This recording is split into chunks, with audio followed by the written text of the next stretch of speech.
Hi everyone. So in this video we are going to obviously discuss part 2 of the changing world जिसका title है power shifts. Okay, चलो शुरू करते हैं। तो ये जो शिफ्टिंग ऑफ द पावर है ना, ये shifting of the power is based on shifting of power from wealth to knowledge. यानी कि पहले हम सोचते थे कि जिसके पास ज्यादा पैसा है वो पावरफुल है, ठीक है। लेकिन वो डेफिनेशन अब बदल चुका है। अभी जिसके पास ज्यादा नॉलेज है और एक्सेस टू नॉलेज है वो पावरफुल है। अगर मैं जनरल टर्म्स में बात करूं तो आपके हाथ में सोशल मीडिया है। अब सोशल मीडिया में आपको जो इन्फॉर्मेशन मिलता है, ठीक है, वो इन्फॉर्मेशन को आप क्रॉस वेरीफाई नहीं करते हो कि वो सही है या गलत है, but you believe in it, right? And you form your opinion based on that particular information। और आगे चल के कहीं पे कुछ डिस्कशन हो, कहीं किसी कम्युनिटी में आप अपना पोल दो या सर्वे दो, तो वहां पे आपने वही सोशल मीडिया पोस्ट देख के जो आपने समझा होगा आप उसी पे अपना व्यू फॉर्म करोगे, right? So that post that you came across on social media, that's a part of knowledge। So you developed your knowledge based on a social media post। तो ये पार होता है social media post का, knowledge which is being spread across through social media। कोई उसको cross verify नहीं करता सही है गलत है, बस दिया गया है, कोई भी दिया गया है, बिलीव कर दो, एंड उसी के ऊपर हम अपना ओपिनियंस बेस्ड करते हैं। हम अपना जो व्यू पॉइंट है उसी के ऊपर निर्धारित करते हैं और उसी को दिमाग में रखते हुए हम आगे चल के कोई इंसान को डिफेंड करते हैं या कोई सिचुएशन को डिफेंड करते हैं। And this is how power struggle happens through out the world right now. Power struggle यानी कि कोई इलेक्शन में खड़ा है तो वो इलेक्शन में जीतेगा या नहीं, ये डिपेंड करता है कि उसका पीआर टीम कितना काम कर रहा है, यानी कि उसका सोशल मीडिया प्रेजेंस कितना है।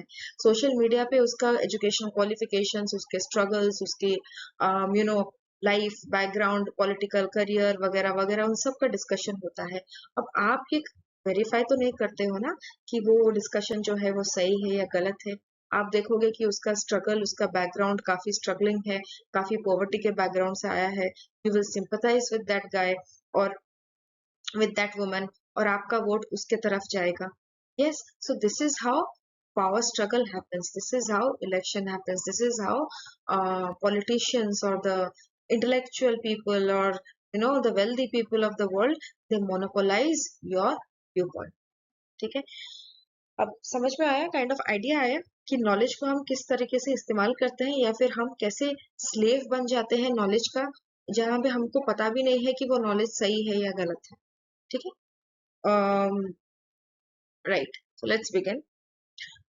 Earlier, the terms of power were decided by the military generals or even the scheming ministers. But in today's information age, it's the power of knowledge that decides the fate of every human, every conflict, every war।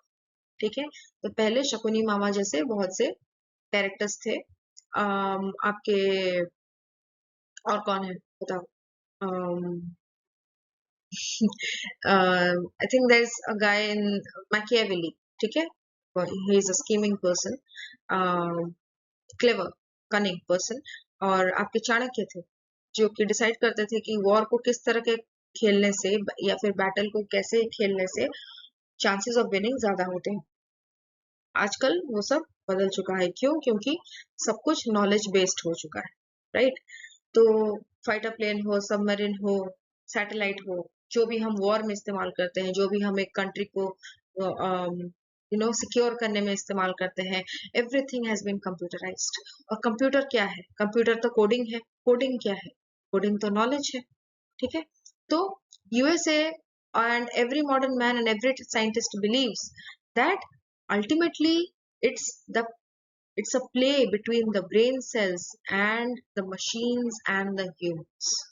okay, अब अगर दिमाग काम नहीं करेगा, ठीक है, दिमाग चलाना होगा, तब जाके आपको पता चलेगा कि स्टॉक मार्केट कैसा होगा। Okay, A layman can never understand the stock market. Only when someone understands the nifty, the terms of the stock market, only that person will be able to predict कि business profitable होगा या loss में जाएगा. और उसके लिए क्या जरूरी है? Brains, right? The right knowledge, the right financial knowledge is necessary. Again, force is finite, wealth is finite. मतलब wealth खत्म हो सकता है. एक इंसान को फोर्स करके आप कुछ भी बुलवा सकते हो, but till what extent, right? But there is something which is infinite and that is knowledge. Okay. अब knowledge का मतलब होता है information. Information यानी कि facts. फैक्ट्स सही भी हो सकते हैं, गलत भी हो सकते हैं. फैक्ट्स अजम्पशंस भी हो सकते हैं. अजम्पशंस आगे चल के सही भी होंगे, गलत भी हो सकते हैं.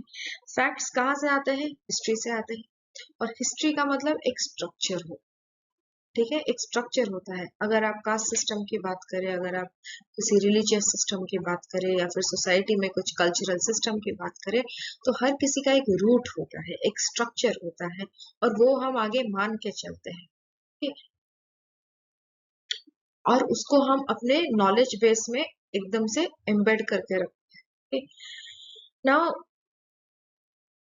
We classify the facts as true, false, scientific, religious. हमें जब जैसा मन करे हम जो भी इंफॉर्मेशन गैदर करते हैं उसको जस्ट टू ले एम्फोसिस कि हमारे पास जो इंफॉर्मेशन है वो सही है. We call them facts, we call them knowledge. Unconnected facts, अब ये समझो, फैक्ट्स जिसका कोई तालमेल नहीं है वो आपके पास आता है इन फॉर्म ऑफ डेटा, ठीक है? वो जो डेटा आता है उसको आप सर्टन पैटर्न्स, स्कीम्स, फॉर्मेट में डालते हो अपने दिमाग पे, और वो बन जाता है आपके दिमाग में इंफॉर्मेशन. वो इंफॉर्मेशन आपके पास रहे या आप किसी को पास ऑन करो तो वो बन जाता है, राइट? और ये जो इंफॉर्मेशन, फैक्ट्स, नॉलेज, ये 4 टर्म्स दिख रहे हैं जरूर, लेकिन ये डिफरेंट टर्म्स नहीं है. They can be used interchangeably. Okay. Now knowledge is an umbrella term that shelters information, facts, imagery, symbols that can be true or false or mere assumptions. Knowing this, knowledge is manipulated by power seekers. Again, जो पहले मैं बोली हूँ आपको, जो example मैंने दिया, it's the same thing. जिनको पावर चाहिए वो नॉलेज चाहिए. वो इलेक्शन में अभी 2 पार्टीज हैं. एक पार्टी एक का एक एजेंडा है, दूसरी पार्टी का दूसरा एजेंडा है. अब पार्टी ए अपना एजेंडा को अपने फॉलोअर्स के अंदर कैसे दिमाग में डालेगा? बोलेगा अरे मुझे ये पता है, मेरे पूर्वजों ने ये किया है, ये किताबों में लिखा है. अब ये सही है या गलत, वो सच बोल रहा है या झूठ, इसको नहीं पता. क्योंकि पार्टी लीडर ने कहा है तो सच ही होगा, ठीक है? क्योंकि पार्टी लीडर का ये नॉलेज है मतलब सच ही होगा. And this is how the people who seek power, people who want authority, this is how they manipulate. Okay. Point 8, knowledge is flexible and can be generated always. knowledge बहुत ही flexible है. India में बैठा हुआ अगर किसी को कुछ knowledge है ना, तो अफ्रीका में बैठा हुआ उसको भी वही नॉलेज होगा. कैसे? आजकल तो इंफॉर्मेशन का एज है ना, आपका सोशल मीडिया है, न्यूज़पेपर है, सब कुछ है, सब पता चल जाता है. ना इमेजिन, इंडिया के लोग अभी रिसर्च कर रहे हैं on a book called Ceremony. Okay, Ceremony is a book which is based on Latin American ritual.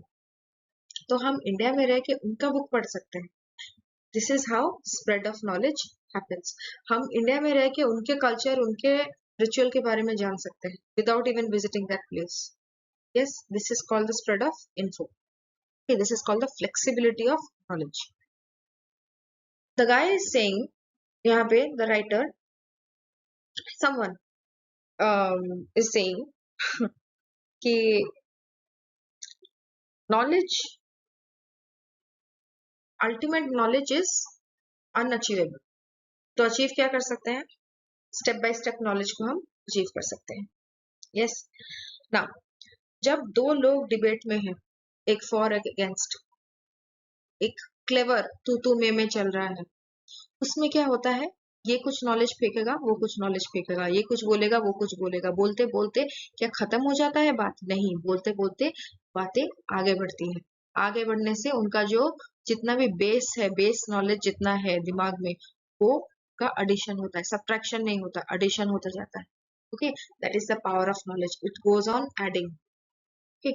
In this information age, knowledge is the democratic power that supersedes power and wealth.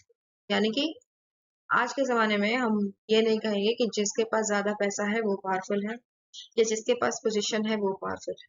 हम ये कहेंगे कि जिसके पास knowledge है वो powerful है. Okay? And that is why political leaders love to manipulate knowledge for their own profit. पैसे हर किसी को नहीं मिल सकता. General idea. पैसे हर किसी को नहीं मिल सकता in the sense that there always will exist a gap between the rich people and the poor people. Okay, लेकिन क्या सबको available हो सकता है? Knowledge. Knowledge can be distributed and can be accessed easily. Which is why acquiring of knowledge, possessing knowledge has become the need of the hour, has become a very important thing for those politicians, for those intellectual people, for those manipulators who are trying to, etch their name in a wrong way, but at the right place. समझ में आ रहा है? मतलब मैं कैसे बताऊं, knowledge based इसका, अगर आप नॉलेज को मोनोपोलाइज कर लोगे तो obviously will do the wrong things and this and that, पर वो ना पता नहीं चलेगा. क्यों पता नहीं चलेगा? क्योंकि आपने ना नॉलेज को ही मैनिपुलेट कर लिया होगा. आपने जो भी फैक्ट्स आपको आपके पास आए होंगे, you would distort all those facts to support yourself. तो आप विलन होके भी लोगों को पता नहीं चलेगा कि आप विलन, राइट? वो तो बाद में पता चलेगा, वो होता है, वो जो भी है. लेकिन for that time being election के दौरान हमें नहीं पता कौन क्या करता है. क्यों? क्योंकि हमारे पास डिफरेंट टाइप्स ऑफ नॉलेजेस आते हैं. इंफॉर्मेशन के एज में कंप्यूटर, एआई, ये सब खेल खेल जाते हैं, right? Unless the flow and acquisition of knowledge is known, abuse of knowledge can make humans vulnerable. Again, the general public can be easily fooled with the use of AI, with the use of knowledge. और जैसे आप thumbnail देखते हो YouTube पे बहुत से videos पे कि ये आपको नहीं पता होगा बट हम आपको पहले बताने वाले हैं, या फिर कोई वीडियो डाल देगा, कोई पोस्टर डाल देगा, कोई फोटो डाल देगा और ये एक्सक्लूसिव खबर सिर्फ हम आपके पास ला रहे हैं. You see the thumbnails? Yes. अब हमें नहीं पता कि ये सच है या झूठ, लेकिन हम देखते हैं और मान भी लेते हैं. Okay.